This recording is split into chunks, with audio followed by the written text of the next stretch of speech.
bien, salut Xavier. Eh ben, salut Guilain, bonjour à tous. Alors une plante que je voulais vraiment te présenter, tu sais, on a fait une série sur de l'ail toute l'année dans mon jardin. Avec toutes les alternatives. Voilà, sachant ouais. que là, l'ail il est récolté. De mon côté, c'est moyen, mais ça va.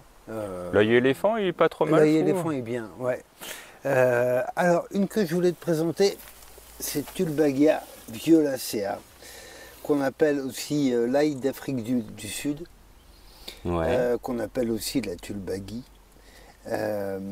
C'est une petite amarylidacée.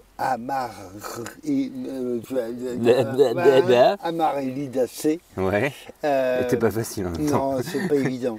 Et donc qui est bulbeuse, donc qui est comme l'ail des ours. On peut consommer trois parties: le bulbe, la feuille et la fleur.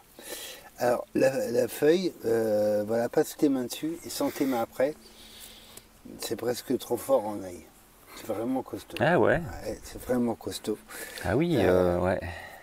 Par contre, un truc qui est absolument délicieux, c'est la fleur. Voilà, je te laisse cueillir une fleur délicatement. Ok. Et la fleur, elle a un petit goût d'ail. Elle est belle déjà. Sa Ah fleur, ouais.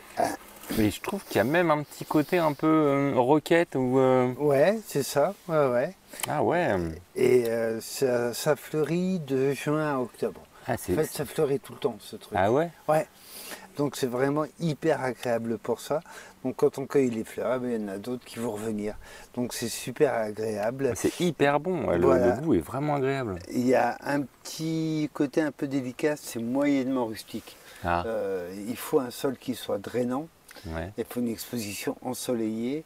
Et on sait que passer -5, elle a du mal, la cocotte. Hein. Voilà, moi je la laisse en place, cela dit, mais on n'a plus de gelée si forte que ça. Si on la laisse en place, il y a des risques qu'elle disparaisse complètement. Si ça gèle trop fort, ouais. Et il faudrait faire quoi? Prendre les bulbes et les ressortir? Ah oui, on peut arracher la plante, hein, et puis c'est une plante bulbeuse, hein, et puis repartir de bulbe, hein, tout simplement. Mais enfin, moi je la laisse en place. Pour l'instant, elle tient. Donc pareil pour la multiplier de semis, je ne sais pas comment on fait. Par contre, moi je la multiplie toujours de division. Ouais, tu prélèves et puis tu Voilà. remets ailleurs, c'est ça? Bah, c'est comme toutes les plantes bulbeuses, hein, c'est Ouais. assez facile. Autant c'est difficile à semer, autant c'est facile à multiplier. Alors où est-ce qu'on peut trouver ça? Bah, vous trouverez ça sur les fêtes des plantes, mais vous trouverez ça aussi chez Aromantique, par exemple. Alors il en existe plusieurs types, hein, de Tulbaghia, ça c'est violacea, mais il y en a des panachés, il y en a des plutôt blancs, des plutôt roses, etc. Et toutes sont parfaitement comestibles? Ah oui, oui, Oui, il n'y a ouais, pas de problème. Et vraiment, cette fleur qui contient beaucoup de nectar. Ouais, c'est vraiment hyper agréable. Je ne m'attendais pas à ce que ce soit aussi bon. Ouais.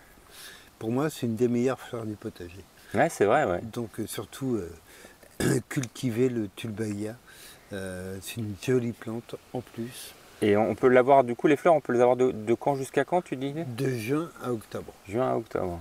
Ça fait. Ça fait, quand même, hein, ouais. déjà, ouais, On a un petit peu de temps pour en profiter, quoi. Oui, ouais. En plus de ça, c'est une plante assez mellifère. Ouais. Donc si c'est pas nous qui en profitons, ce sont les pollinisateurs du jardin. Donc bah voilà, plutôt pas mal.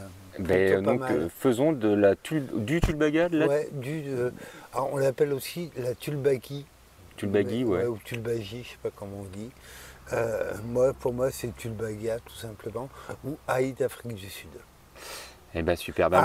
Oui. Tiens, un détail, parce que tu l'as mangé. Oui. Donc les Anglais l'appellent Society Garlic, ail de société, parce qu'il ne provoque pas de retour intempestif. Il n'a pas ce côté haleine chargée. C'est ça, qui revient malencontreusement, on va Donc dire. pour les soirées mondaines, par exemple, c'est parfait. Ouais, c'est nickel. Qu'on côtoie d'ailleurs beaucoup. Ah oui. Bah, moi j'en emmène à chaque fois. À chaque soirée. C'est la moindre des choses. J'arrive avec mon bouquet de tulbaghie. Et ben merci Xavier pour cette belle découverte et puis à bientôt. À bientôt, salut Guilain, au revoir à tous.